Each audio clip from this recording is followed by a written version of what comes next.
والصلاة والسلام على اشرف الانبیاء والمرسلین اما بعد۔ میرے عزیز دوستوں، بھائیوں اور بزرگوں،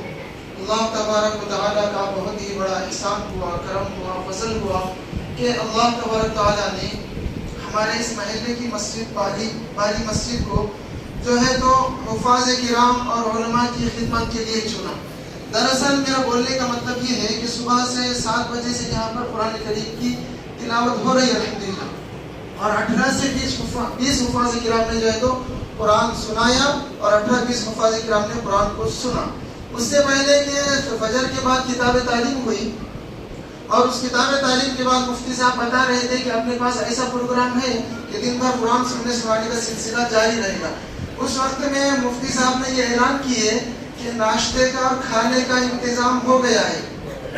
تو بلا ساختہ بلا مبالغہ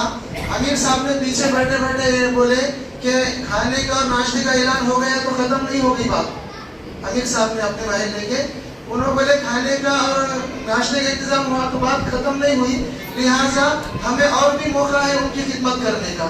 امیر صاحب کو تھوڑا سا احساس ہوا شاید اس بات کا کہ کوئی اور دعوت دے ہمارے محلے کے مہمان کو، تو امیر صاحب نے بولے ہم چائے پلائیں گے، ٹھنڈا پلائیں گے، یہ کریں گے وہ کریں گے۔ ساتھیوں کو ہدایت دی۔ ہدایت دینے کے بعد میں دیکھ رہا ہوں الحمدللہ علماء کرام کی عزت اور مہمان نوازی کا جو جذبہ ہمارے محلے کے ساتھیوں کے اندر، اور امیر صاحب کی بات ماننے کا مامور کے اندر امیر صاحب کے تابع چلنے کی کتنی اہمیت ہے، یہ بات میں نے غور کیا صبح سے۔ یہاں تک کہ چھوٹے بچے سے لے کے بڑے انسان تک نہیں، بلکہ یہاں کے امام صاحب مفتی صاحب بھی خدمت میں لگ گئے۔ صبح دوپہر میں جب کھانا کھا رہے تھے مجھے کچھ شرم آئی اس بات کی کہ مفتی صاحب کھانا بنا رہے، اور چھوٹے چھوٹے معصوم بچے مسجد کو بار بار صاف کر رہے، کوئی چائے لا کر دے رہا، اور چائے امیر صاحب نے بولے چائے پلانے کا، تو چائے تو اتنی پلانے کا گھنٹہ بھی پورا نہیں ہو رہا، آدھے پون گھنٹے میں اور دوسری چائے، آدھے پون گھنٹے کے بعد اور دوسری چائے، اتنا جذبہ ہے۔ اللہ تبارک تعالیٰ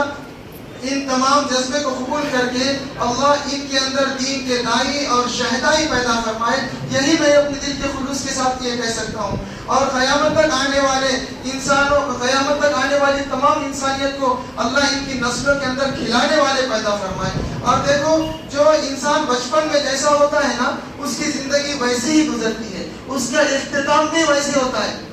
ایک بہت اچھی مثال دے کے میں اپنی بات کو ختم کرتا تھوڑی دیر کے لیے کہ حضرت امام حسین رضی اللہ عنہ، اللہ کے رسول صلی اللہ علیہ وسلم سجدے میں ہے، نماز پڑھا رہے، اور حضرت امام حسین رضی اللہ عنہ اللہ کے رسول صلی اللہ علیہ وسلم کی پیٹھ کے اوپر بیٹھ جاتے بچپن ہی،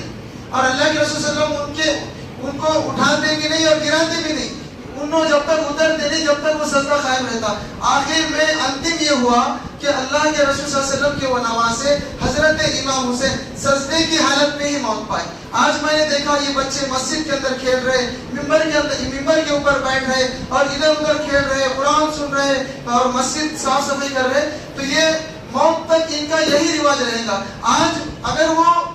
مختصر طور پہ تھوڑی دیر کے لیے اگر ممبر پہ بیٹھ رہے، کل انشاءاللہ آپ خود دیکھیں گے کہ وہ ہمیشہ کے لیے ممبر انہی کا رہے گا، وہ ممبر پر بیٹھنے والے بنیں گے۔ وہ مسجد میں آج قرآن سن رہے تھے، ہمیشہ مسجد میں قرآن سننے والے اور سنانے والے بنیں گے انشاءاللہ۔ جو بچے کا مزاج بچپن میں جیسا ہوتا ہے ویسے رہتا ہے۔ تو یہ امیر صاحب کا جو حکم اور یہاں کے لوگوں کا وہ ماننا، اور یہاں تک کہ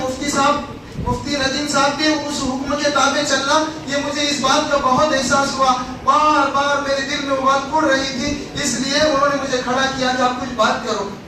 تو میں نے سنایا۔ اور آج جو حفاظ کرام نے یہاں پر سنایا، آپ ہی لوگوں کی محنت ہے کہ ایک نیا رواج مفتی صاحب نے ایک اعلان کیا اور یہاں کے لوگوں نے اس پر لبیک کہا، یہاں کے نوجوان بچے، نوجوان حفاظ کرام اور یہاں کے پورے لوگوں نے ان کا ساتھ دیا، اور ایک مسابقہ کا انعقاد ہوا، اور وہ مسابقہ آج تک اس شہر کے اندر نہیں، مہاراشٹر کے اندر نہیں،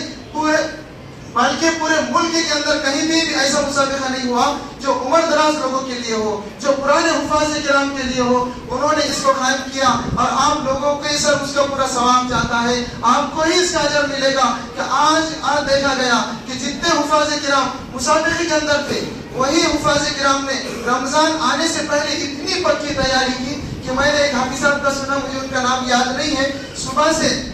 7 بجے سے لے کے اب تک وہ معاملہ چلتا رہا 13 گھنٹے کے اندر کسی نے 9 گھنٹے میں، کسی نے 10 گھنٹے میں پورا مکمل قرآن سنایا، تو اتنا پکا قرآن ہو گیا ان لوگوں کا الحمدللہ، اتنا اچھا یاد ہوا کہ تمام حفاظ کرام یہ کہہ رہے تھے کہ اب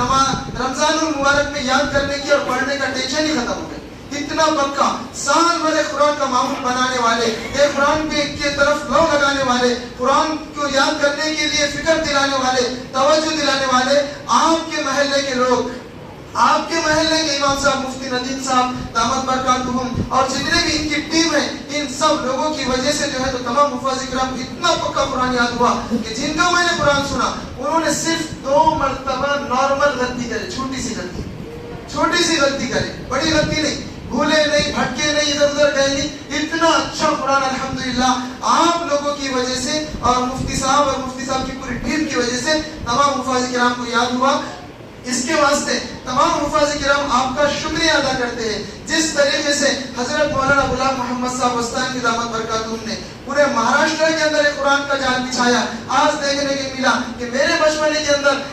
آپ نے بھی دیکھا ہوگا وہ دور کہ ہمارے پاس حافظ قرآن نہیں ہوتے تھے، اور ہم کو جو ہے تو دور دراز سے بڑی دنوں کا سفر کرنے کے بعد ہمارے پاس یو پی، بہار اور دور دور سے جو ہے حافظ تراویح سنانے کے لیے آتے تھے، لیکن الحمدللہ مولانا غلام محمد صاحب وستانی دامت برکاتہم کی محنت اور ان کا ایک قرآن کا جال بچھانا یہ ہے کہ پورے مہاراشٹر کے اوپر ان کا احسان ہے، اور اورنگ آباد کے اوپر پرانے حفاظ کرام جو ہے ان کے اوپر مفتی ندیم صاحب کا احسان ہے۔ تو ایسا سمجھو کہ بھارت کا غلام وستانی غلام محمد وستانی ہے اور اورنگ آباد کا وستانی مفتی ندیم صاحب ہے۔ تو اس واسطے جو ہے تو اس کا تمام آپ لوگوں کو بھی اس کا اجر ملے گا، کیونکہ آپ نے ان کے ایک جملے پر، ایک آواز پر لبیک کہا ہے اور پوری جدوجہد، پوری کاوش اور پوری محنت کی ہے۔ تو یہی بولتا ہوں کہ اللہ تبارک تعالیٰ کا اتنا احسان ہے کہ اللہ نے ان لوگوں کے سینوں کے اندر قرآن کو ایسا محفوظ کیا کہ میں جن کا قرآن سن رہا تھا یا جن کا میں نے اور ایک بار تھوڑی دیر کے لیے سنا تھا، وہ بتا رہے تھے کہ میں 15 لائن کے قرآن میں حفظ کر رہا ہوں، 15 لائن کے قرآن میں حفظ کر رہا ہوں، اور میں سن رہا تھا ان کا 13 لائن میں۔ تو ان کا کہنا تھا کہ آپ جب ورق پلٹائیں گے تو مجھے ڈسٹرب ہوگا۔ تو اس کا مطلب یہ ہوا کہ ان حافظ قرآن کو اللہ کے فضل و کرم سے، اساتذہ کی محنت سے اور ان بچوں کے والدین کی ایک قربانی اور ان کی جدوجہد کی وجہ سے اللہ نے ان کے دل کے اندر اتنا قرآن کو محفوظ کیا ہے کہ وہ قرآن کے اندر دیکھ کے نہیں پڑھتے، بلکہ ان کے اندر اللہ نے اپنے فضل سے جو قرآن کو دل کے اندر محفوظ کیا ہے وہ لائن کو دیکھ دیکھ کر پڑھتے ہیں، وہ دیکھ کر پڑھتے ہیں، قرآن میں نہیں، دل میں جو ان کے اللہ نے بسایا ہے، جو اللہ نے ان کے قرآن دل میں بٹھایا ہے اس کو دیکھ کر پڑھتے ہیں۔ کہ ایک 15 لائن میں پڑھنے والا حافظ قرآن 13 لائن کے اگر ورق پلٹا جائے تو اس کو ڈسٹرب ہوتا ہے کہ یہ میرا ورق تو یہاں نہیں پلٹ رہا، انہوں ورق کیوں پلٹا رہے، انہوں ورق کیوں پلٹا رہے۔ تو اللہ کا اتنا بڑا احسان ہے، اللہ کا شکر ہے، ہم اس پر اللہ کا جتنا بھی شکر ادا کریں کم ہے، اور اس کا پورا اجر آپ کو ملے گا اور قیامت تک ملتا رہے گا کہ آپ نے ان حافظ قرآن کی بہت خدمت کی، ان کی بہت مطلب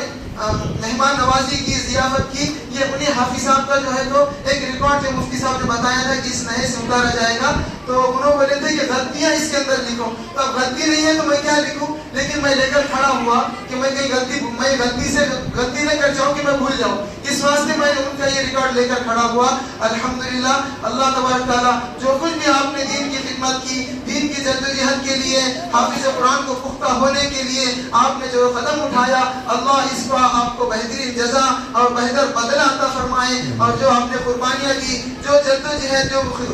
خلوص آپ کے اندر ہے، جو جذبہ آپ کے اندر ہے، اللہ اس کو قبول فرما کر قیامت تک کی آنے والی نسلوں کو اللہ تبارک تعالیٰ آپ کے اندر سے حافظ قرآن، مفتیان کرام، شیخ الحدیث، دین کے دائی، شہدائی پیدا فرمائے، اور آپ کے نسلوں کو اللہ ہمیشہ جیسا آپ کھلا رہے ہیں، پلا رہے ہیں، خدمت کر رہے ہیں، ایسا دین کی خدمت کے لیے اللہ جو ہے تو قیامت تک آپ کی نسلوں کے اندر پیدا فرمائے۔ یہی بات کہہ کر میں اپنی بات کو ختم کرتا ہوں۔ وآخر دعوانا الحمدللہ رب العالمین۔